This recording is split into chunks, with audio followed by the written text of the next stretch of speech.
The city always had a way of chewing you up and spitting you out. I just made sure I was the one doing the chewing.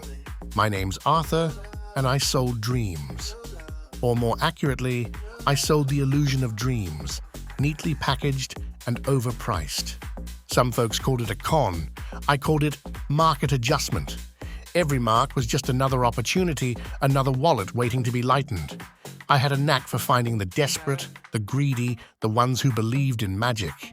My office was a testament to my success, or perhaps my lack of scruples, polished mahogany, a view of the concrete jungle, and a ledger full of names. Each name a story, each story a lie I'd spun. I never looked back. Regret was a luxury I couldn't afford, a weakness that would dull the edge.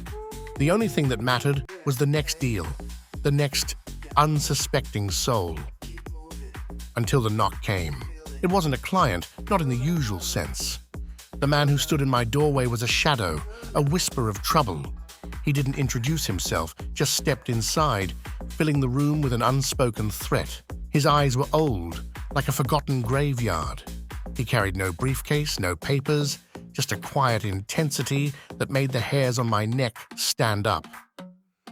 My usual charm felt like a cheap suit. "Arthur," he said, his voice a low rumble, "we need to talk about your inventory." My inventory? I sold futures, not physical goods. This wasn't a collection agency. He moved to my desk, his gaze sweeping over the framed certificates, the awards I'd bought myself. "You've been selling a particular kind of hope, haven't you?" he continued. "A very specific, very dangerous kind."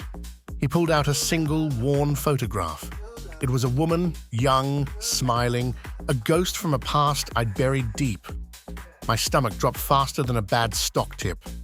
"This is Clara," he stated, his voice devoid of emotion. "She bought into your grand vision, your exclusive, high-yield, secret society investment." My blood ran cold. That was a particularly nasty one. "She lost everything, Arthur, not just money, her life." The words hung in the air, heavy and final. My usual quick wit, my silver tongue, had deserted me. He wasn't looking for a refund. He wasn't looking for an apology. He was looking for something far more permanent. The air in the room grew thick, suffocating.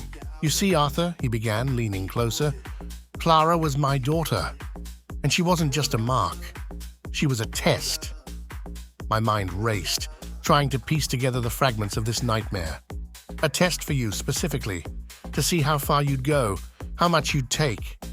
He smiled then, a chilling, predatory grin. "You passed with flying colors, Arthur. You're truly exceptional." My heart hammered against my ribs. This wasn't about revenge. This was something else entirely, something far more twisted. "My organization," he explained, "we deal in a different kind of commodity. We deal in consequences. And we need someone with your particular set of skills."